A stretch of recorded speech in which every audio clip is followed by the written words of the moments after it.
Hello and welcome to making mannequin heads into planters. Ha ha! Look who's here with us.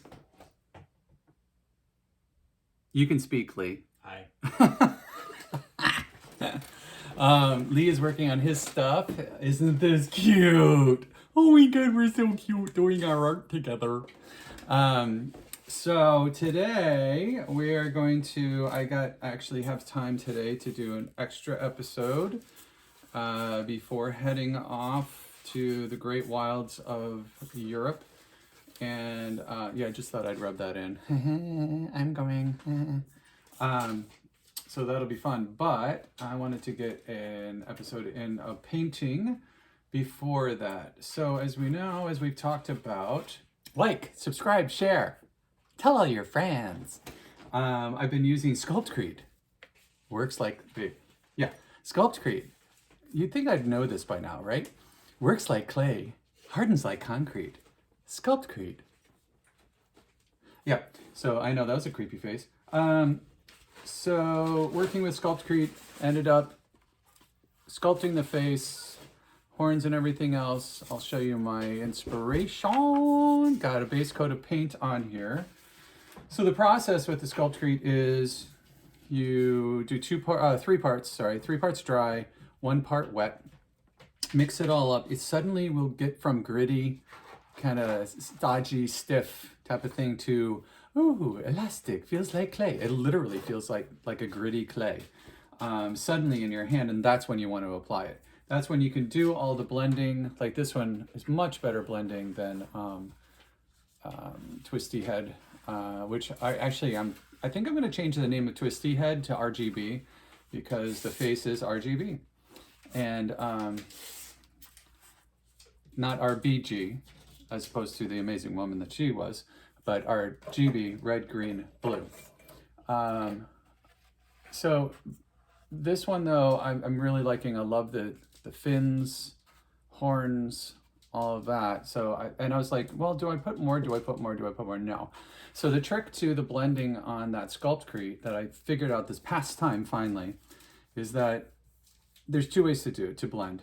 You can either take a bunch of water with your fingers and blend it down, or take the sprayer, even easier, take the sprayer, wet it, and then you can really blend it. And what it makes it so that you literally don't see any seams. So with Twisty Head RGB, no, now I'm confused as to where the initials go. RGB. So with RGB face, it was all of those lines, those fins that came up the neck. And if you're don't know what I'm talking about, just go back to a previous episode, you'll see it.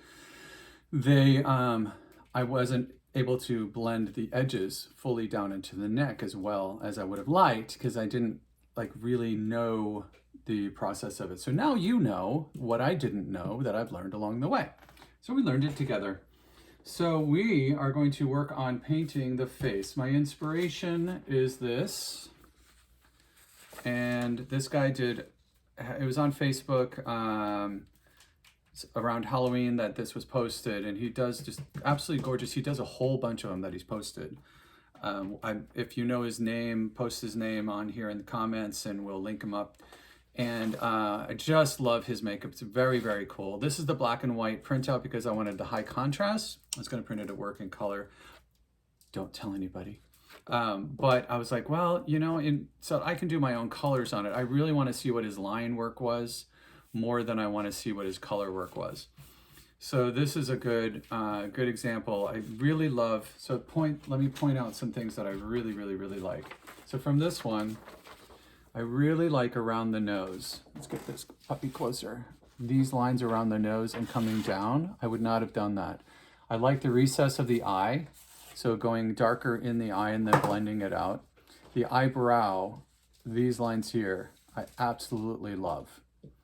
The face is interesting because it looks like it's the musculature underneath that's showing. Do you see how it's going cross here, goes up there, and cross here?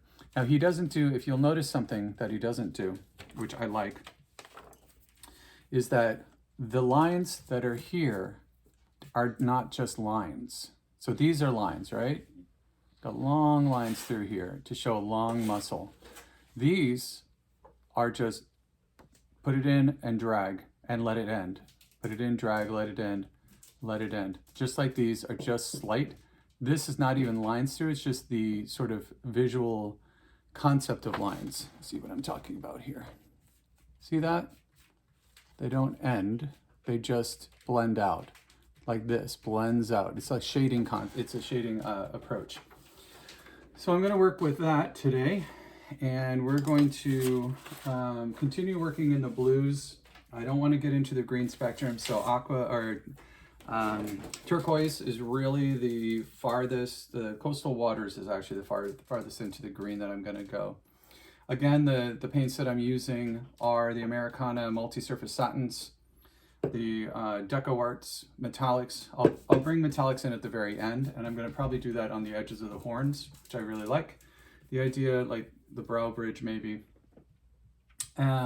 And then I've got the Martha Stewart colors. So last episode, I discovered what all these Martha Stewart colors are because I actually finally read the labels of the Martha Stewart colors. So this is literally glass paint, milk glass. I thought it was just called milk glass, like that was the name of the paint, but it is not. That the color is azurite, but it is opaque glass paint. So when I put it down, it's very thin. Here, yeah. So it's kind of cool because it is opaque. So it goes on very differently as the body is very light. So then the body of these others, this is a multi-surface high gloss, and these are in the indigo and the blue velvet. And this indigo and this indigo over here are like exactly the same color. So, and then this other one, glass paint, sea glass, is translucent. So what is the difference? Translucent, opaque. So the translucent is much heavier. It's a much heavier body. And this is blue calico. So very interesting that they are actually glass paints. I would love to use, I was talking about painting on glass, how I did that when I was a kid. I also did the, in our first rented house that we had in Kansas City, I did the front door had these, I think it was was it 6 panes or 4 panes? Do you remember? I think it was like 6. Like 6 panes at the top of the door. Very pretty, like craftsman-y. And, but you could see right in the front door as a result. And I was like, I want privacy. So I did actually use the rubbery, plasticky, very stained glass paint. That stuff is awesome. That stuff is really super fun. This is more of a glass paint. That would be if you're painting on glass and you want that translucence and the depth of it, and you're doing a reverse image type of thing with all that kind of layering like I talked about last time. So get down to the painting. I want to mark out how I'm going to do this so that I can then follow my markings. Hey Lee, do you have a black marker that I can use? Mine is dying. A larger Sharpie. Good, thank you. I killed this one using it on cement, and I'll use my old one as much as I can until it dies, and then I'll use the new one, but I don't want to struggle with it. So I love the swirls up above, and because mine are a little different, his come down, I think I'm going to swirl up. So bring the swirl from here. Oh yeah, that's dead. So I'm going to split the head here. That goes down the nose, down the chin. So we're good there. So the swirls that I want, that I'm going to be actually painting, are going to be, I'm moving the picture so I can actually see it while I'm doing it. So there's one ridge, there's the 11s right here and here, and he brings the line down here and above the eyebrow, which I like. So let's do that on both sides. This comes right around, this tucks right in, along it, up above it, and then down, right? So we don't want it to be exact on both sides, but that's close. Ooh, gives him sinister look. Suddenly sinister. Her. Remember, this is going to be female. It's going to be androgynous is really what it's going to be. It's going to be an it. Or a they. Was that very insensitive when I just said that? But anywho, so this is going to be coming around here. This is here. Comes up and around. There we go. Oh, I like the curl in at the end. There's the arc that I want. and I'll be painting over that. So then he's done these smaller interior lines, which run parallel on the bottom, but swoop out, and I'm gonna have it come out into the base of that. So we're gonna start by here. Now I'm gonna use these as guidelines while I am painting. So we'll see how long they last, but at least then I get an idea of what I'm gonna be doing, right? And then these come way up in. He's got 3 lines going on, so then he did a shorter line in here that came up, shorter line, just partial. That's good. It gives it nice depth, gives it almost a 3-dimensional feeling to it. This line came up significantly farther. This line came up significantly farther. Very good. And this line is the longest. So then what I'm going to do, I'm just going to leave that. He's got lines coming out around here, but I've got my horns starting a lot higher, or a lot lower than he does. I have mine actually attached to that. He's got space between here and here, whereas I've got mine coming right down and feeding into that above the eyes. So I'm going to bring those lines here and around, here and around, here and around. So nice and big one, nice, smaller and smaller. That's pretty cool. I like it. It's on the bottom side of that. So then let's look at the nose. So there's one that comes across to emphasize the crease, and then coming down from the eyes. So the eyes are going to be darked out, and then I'm going to let the eyes actually be open.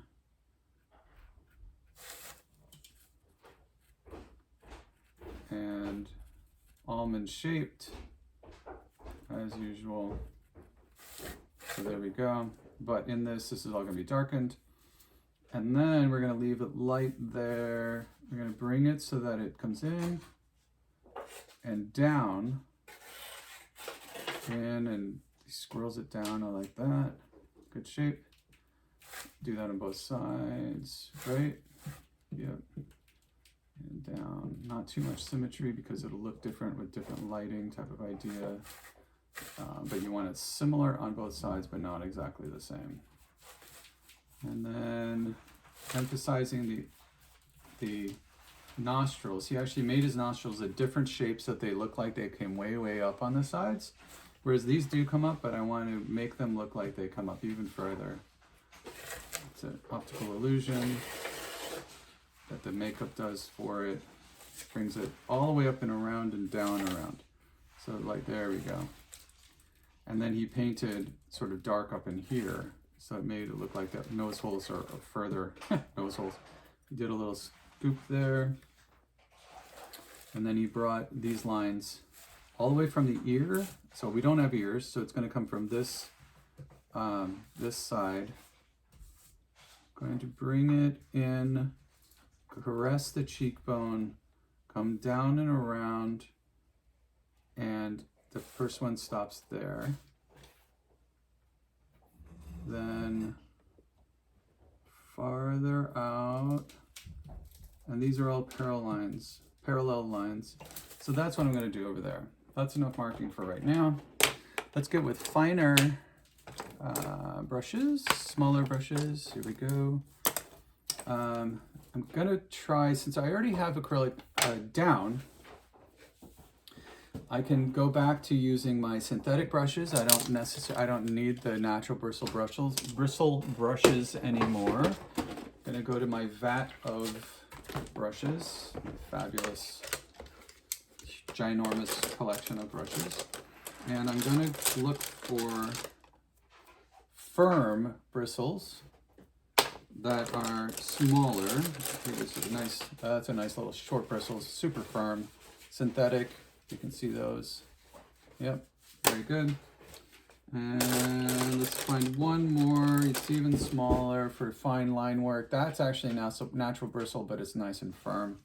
Hopefully I'll be able to get some good lines out of that. And then this little bugger. Somebody did a nice trim job on these bristles. I don't know what medium they were working in, but look at that. Let's see if you can see that. You see it? Isn't that crazy? That's pretty cool, huh? Little teeny. nubbins. Somebody actually trimmed that up manually, and it is. You can hear that, right? Cool. All right, so let's go with, and I'm going to make my palette represent the lighter to darker. So while I'm grabbing paint, I can do it in a certain direction, and I just have to organize my brain that way. And so I'm going to start from lighter to darker. This is sort of onto its own. Is this Coastal Waters? Nice and mixed up. I don't know where to put this. I'm going to put this up in the corner. That seems very light, which is great. And then we're going to go into the turquoise waters. Ooh, that's so much thicker. There we go. There we go. So that's light. Oh, we've got this really light milk glass. So this is what's called the azurite. Yep, that's almost the same color, but it's super lightweight. So that'd be good for the highlighting of lines or highlighting of spaces. Next, darker, we're going with another sea glass. This is the blue calico. There we go. Coming down. Now remember, we're going to purple. Purple is the darkest. I did the inside. It's got the purple. It's nice and dark. It sort of makes it cavernous. Oh, wow. High gloss. Oh, that's the high gloss. Multi-surface. This is the indigo. This is an actual, like, heavy body paint. That's interesting. One more. Got True Blue. Martha. Oh, no, this is Americana. This is lighter weight, but darker color. There's some more of that. This is the azurite, right? Where's my color name? Oh, it's almost impossible to see. Nice light. Oh, it's cerulean. Oh, that's a cerulean blue. That's good. And then my purple is going to come right around to the closest side of it. And I'm going to use a significant amount of that. All right, so let's jump in. I've got my lines on here. So how am I going to do this? I'm going to have, remember, you have highlights and you have lowlights. So you have the lowest, or the darkest part are your lowlights. The highest part are your lightest paint color. So what I just drew in are the darkest areas. So that means that it's going to be the trenches between the ridges. So ridges, there's high and low, right? So if you think about the brush, the top of the brush, light.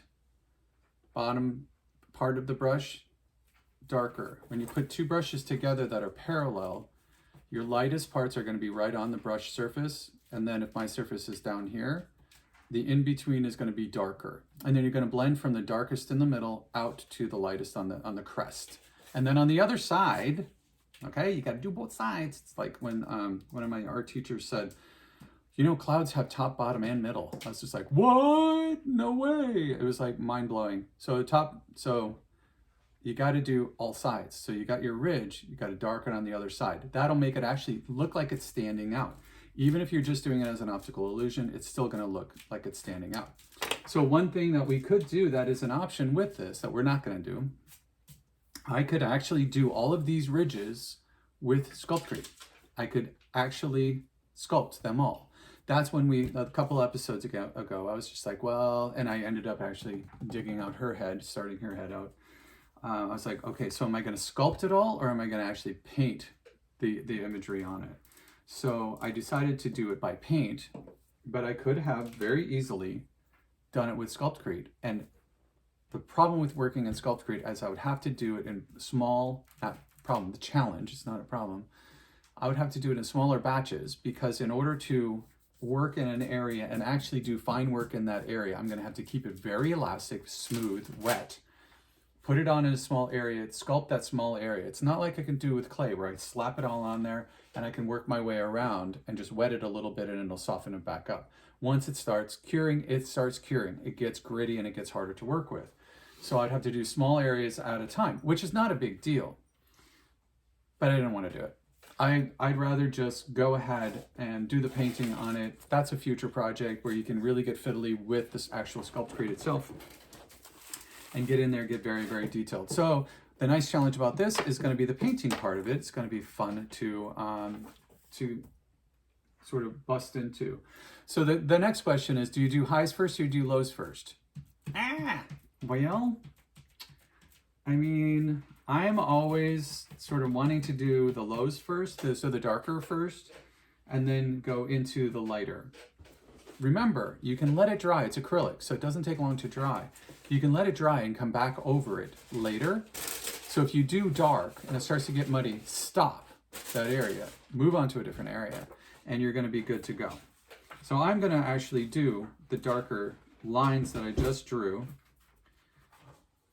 fully in the purple. Actually, I'm going to bring purple, I just lied, between my purple and my darker blue. I'm going to pull some over to work with out of my purple because I don't want to make my purple all goopy and gross. Pull the darkest blue that I have into the purple, and then I'm going to mix. You'll notice that the purple gets dark very fast with more blue in it, becomes very blue. All right, there we go. Now I'm going to give myself a little bit of elbow room, moving stuff away from me on the tabletop, keeping my example of what I'm doing here and here. Actually, I'm going to put this one over here so that I can reference it easily. I'm not doing a replica, remember? We're not doing replicas of somebody else's work.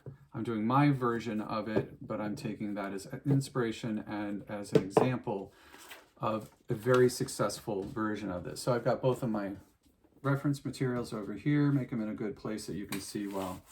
And now I've got elbow room to be able to do what I need to do. All right, and I'm gonna actually turn my palette so I have more elbow room. There we go. That works really well. So now I'm just going to jump in, go with the lows, go right over my lines.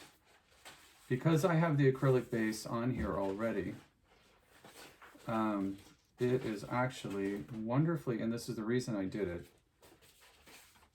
it smooths it out so that I'm not working directly on the concrete. If, as we've discussed, if I work directly on the concrete, what happens? It becomes very rough because the concrete is very rough. And why am I doing lines instead of just flooding this space, this area with this dark purple? What do you think? Because I like the background coloring that I just did. So that base coat of the acrylic gives me a nice smooth, non-porous surface to put my lines on, my shading, because I am starting with shading. I'm going to bring it down and around. I'm going to work on one side at a time because I'm really not concerned about having to have them exact, right? You don't want them exactly matchy-matchy anyway. So what I don't want this to start looking like is like I'm doing yet another underwater guy that has gills. I want that to look like it's creepy instead. I'm going to darken the insides of the eyes, the eye areas, because he's got it shaded really nicely until it suddenly becomes light. Some shading in here. So the debate is, do I bring black in to mellow out these really bright colors, or do I leave it in really bright colors? Because last episode, remember I was talking about, so I'm going to start with these really bright colors, and then I'm going to mellow everything out and make it less sort of garishly, this is blue, this is purple. It's still a debate. I haven't made any decisions on that. If I do that, I'm going to have to be very careful bringing in black, because let me tell you, I can gray this out, but then it's going to become challengingly close to grayscale. And I don't want to lose my richness of color, but I also don't want to go full in grayscale, which would actually be, this would lend itself to it extremely well if I just decided to do that. But so that is the challenge, is to tone down the actual color is what I'm saying. But for now, I'm going to stick with the actual color. I can always do a wash over it later, or I can spray a light coat over it of like a metallic paint that will really dull it down. And right now he looks just like Wolverine. That's hilarious. Little did I know I was channeling a Wolverine here, huh? But we'll get rid of that soon by bringing this very differently out. Yeah, it looks like Wolverine with his mask on, which is fine. There we go. I am going to switch out brush for this little fiddly stuff. Where's my little T? There it is. This is the one that was somebody trimmed down. Nice and oh yeah, they were probably working. I don't know if they were working in acrylic with this. This is actually a really good brush for working in oil because it's such a firm one. The deal is the firmer the brush you use in acrylic, the more chance you have of actually not putting down paint, but just pulling it right off scraping it off, which is, you know, as we talked about in the past, a totally valid, not valid, but effective, there we go. No technique is invalid. Very effective way of doing it is to do undercoats and then with your top coats to scrape those undercoats off. Gonna darken in the nostrils underneath. Give it depth. There we go. Bring it right up to the ridge. I'll be blending all of this later with other colors, so not really, or not colors, but other hues of blue and purplish. There we go. Let's move over to the other side. Get it relatively even, but not perfect, which is great. And where is it going to be? Outside! That's the mantra. Here we go.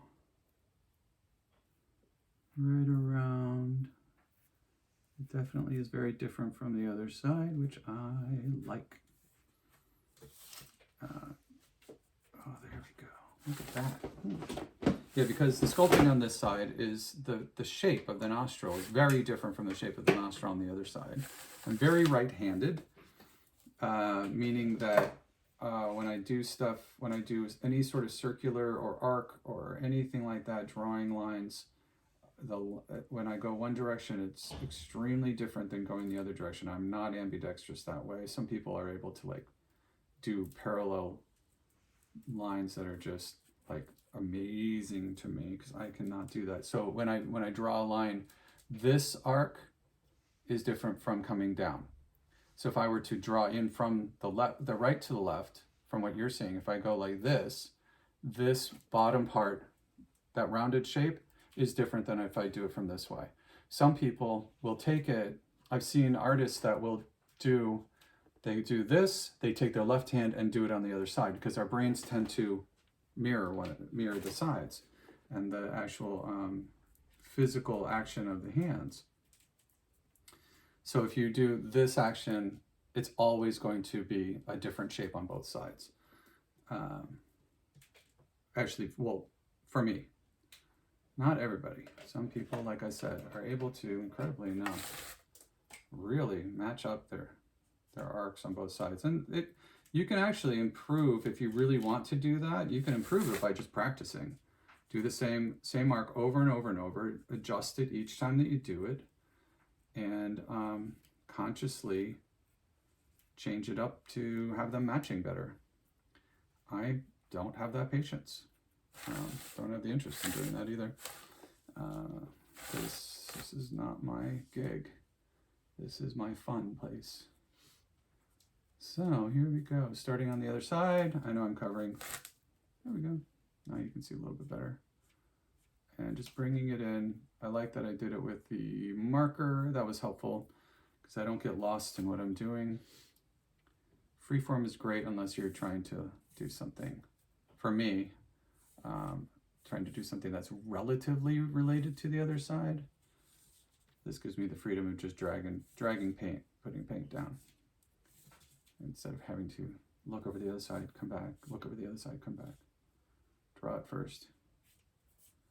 So when I say, it's easier to do it this way, it's easier to do it that way, I just mean for me. This does not mean that it's, going to be easier for you to do it this way or that way. It's just, these are my preferences, something for you to try over the years with different projects and stuff, even just working on painting houses and crap like that.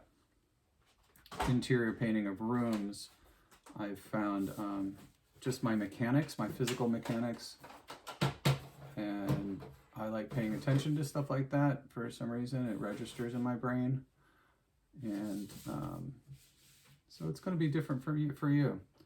I'm going to put a couple of 11s up here. There. Cool. So let's bring these over on the sides. I want to do them nice and light. They're going to dry pretty quickly. And that way I can bring in the lighter shades. But I'm also going to, beautifully enough, allow this to come through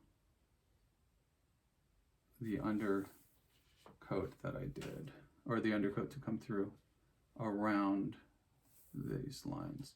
So now we've got coming in on the cheek these sort of muscle lines, and this is going to be the shading between them. Remember, the darker color is the shading between them, so it's the low areas, physically low areas. And I want them to make sense as I do that in here. Because it's on concrete, I'm not going to get this like micro detail that this guy got with his what do you call it? Makeup brushes. There we go. Because I bet you on a lot of this he used liquid makeup, which works really well for this sort of thing. But I'm not using that, so it's going to be a little more rough and ready. And where is it going? Where's the mantra? It's going outside. So you hear Lee over behind me is working on a project. Larry's down here too. Say hi, Larry. Hi. Larry's working on, what are you working on, Larry? Puzzle. Puzzle. Lee, what are you working on? Art. Art. Lee does these amazing block prints and does beautiful work. So we're right at half an hour. I've got those initial lines stuck on there. I'll work more on those in the next episode, and I'll be back in a few minutes, and I hope you have a great day. Take a big breath in, big breath out. Now look at the world. It's a little bit different than before your first breath. Those breaths are important when you're dealing with things that annoy you, people who annoy you, the world when it annoys you. If you take a big breath, it changes your perspective just slightly. So be very nice to yourself. Give yourself lots of room to grow, which means you get to make a lot of mistakes without beating yourself down for those mistakes. We can't grow if we don't make mistakes and try out different things. So growth is a happy thing, but it's also a difficult place to be in. Too much growth at, immediate is scary. And what's your definition of too much? That's per person. So comfort level helps, but always just sitting in your comfort level means that we never really will go anywhere and become more than what we were. So I hope you work on that, work on yourself, work on how you react and deal with other people around you. But first of all, as my sister said, give yourself grace. Allow yourself grace. So be easier on yourself. Strive for loving yourself. If you can't love yourself, then it's hard to love other people, and be open to that. Giving yourself grace means giving myself more room to stand back and take a breath and not be reactionary, but be proactive. So those are all good things to work toward. They're very, very difficult and worth the time that you put into them, I think. So I hope you have a wonderful day. Put more love out in the world. There's not enough love in the world. Thank you, Sir Elton John, like I always say. And have a great day. Bye.